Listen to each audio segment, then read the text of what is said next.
When the biscuit joiner came on the scene a couple decades ago, it pretty much revolutionized cabinet making. Now you could make joints in minutes. All you do is butt your pieces together just the way you want them in the final project, make a simple little tick mark across them, and that guides the biscuit joiner. Now, you cut a slot in one,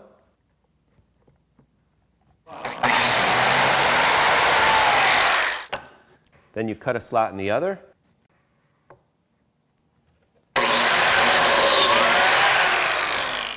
and the slots line up perfectly for these little biscuit thingies that you can buy anywhere. Then you put some glue in the slots, spread it around,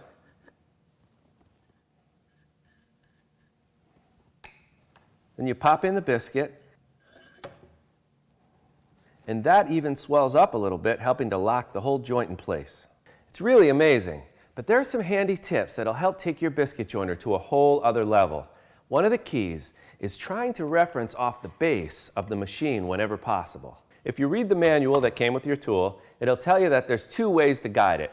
Off the base, like we just did, or using its adjustable fence on top of the work, like this. But you can see that adjustable fence is a little bit of a shakier operation. Also, some fences are fussy to use, and others are straight up inaccurate. So here's how to go beyond the manual with any biscuit joiner and get great biscuit joints of all kinds. Now we're going to use biscuits to make cabinetry, which is where they really shine. Whether you're making simple cabinets for your shop or big built-ins for your house, biscuits offer a simple, sturdy joinery system. We're going to make two small cabinets. The first one just has simple butt joints. In this case, you want to put your tick marks on the inside of the pieces. And I spaced them out for the number 20 biscuit. That's the biggest biscuit. And that's another tip. You want to use the biggest biscuit that you can fit into the joint. Biscuiting the top and the bottom of the cabinet is easy. You just lay the pieces down flat the usual way.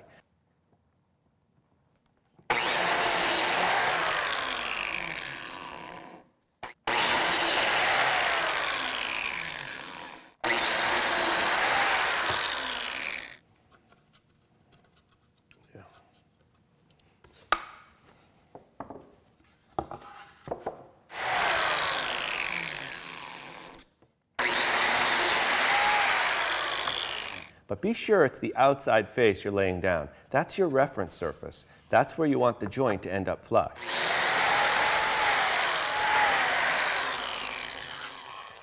But the sides, those are a little bit trickier. You'll find you're going to have to stand those up to cut their slots. And the whole affair is just a little bit wobbly and a little bit awkward. There's a better way to do it. You make a little L fence like this, and I'll show you how to use it. I'm extending my tick marks. That's so I can see them underneath the tool. And I'm going to clamp down these workpieces so they overhang the bench. But I can just hold the L block and the biscuit joiner in my hands. The key here is that we're still referencing off the base of the tool. So we know the slots are going to line up and the edge of the cabinet will end up flush.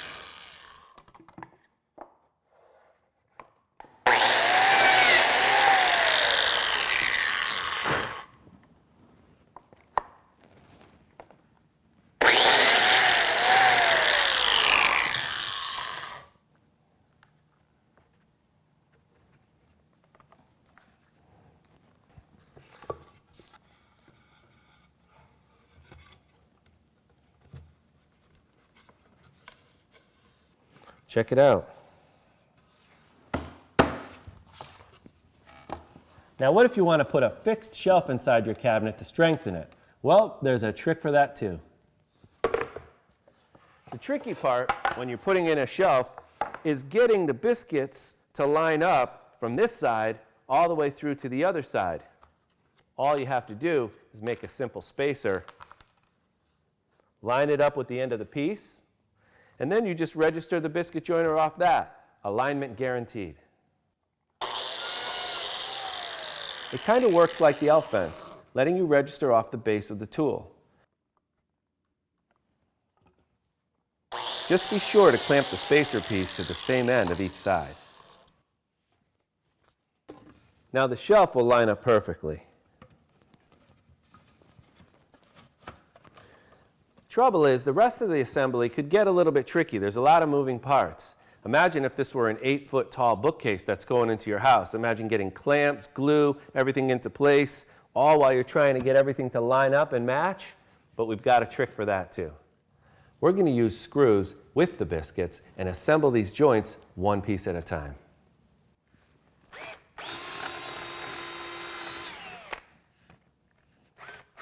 Drill clearance holes between the biscuit slots.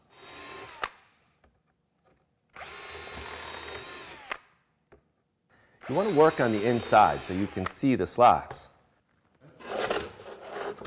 Then, flip the pieces over and countersink the outside of the holes. Now here's what's cool. You can just assemble the case one joint at a time.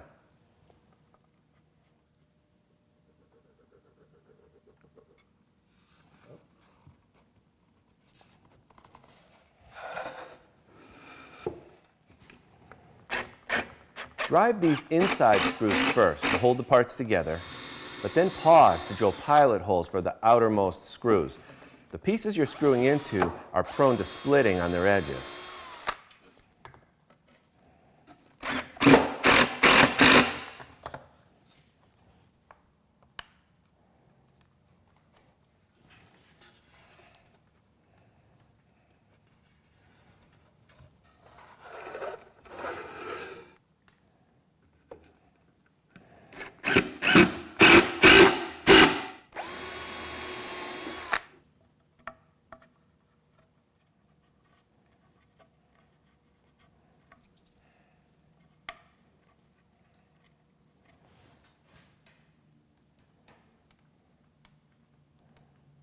Side here.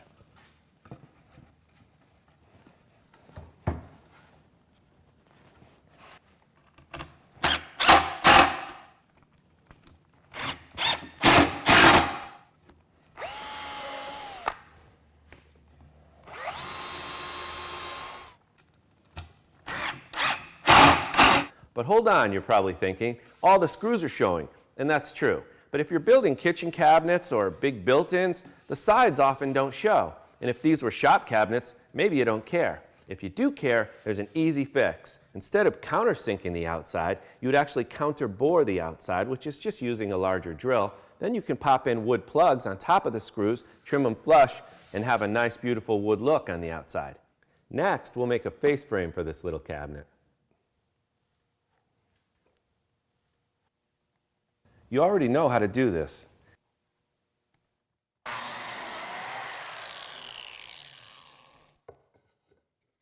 It's basically the first joint that I showed you way back at the beginning.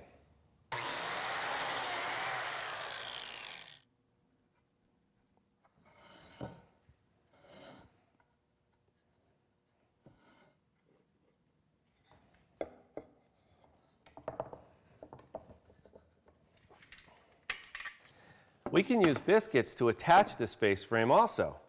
You'll notice I left a little bit of an overlap here around all sides. That's so after I attach it, I can just route it flush. But how do we deal with that offset when we're biscuiting?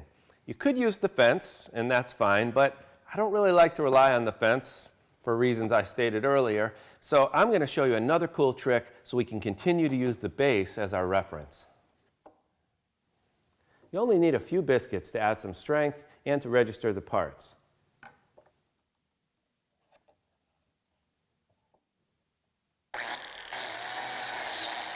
I'll biscuit the face frame the normal way, using the L fence from before.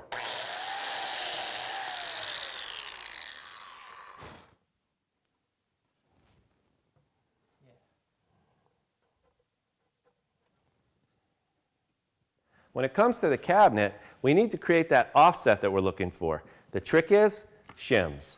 These are just thin pieces of plywood, the same exact thickness as the overhang all the way around. Now you can put shims like this under the tool, or you can put them under the workpiece, whatever makes more sense. In this case, they're going to go under the workpiece.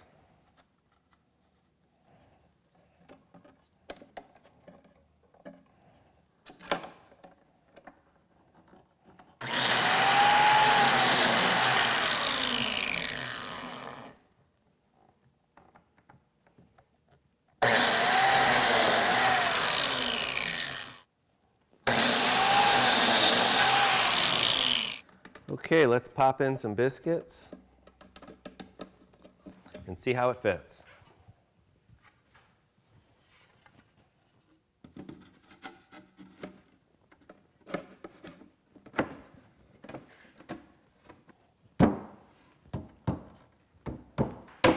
Perfect. Now I'll just add some glue, clamp it up, good strong cabinet.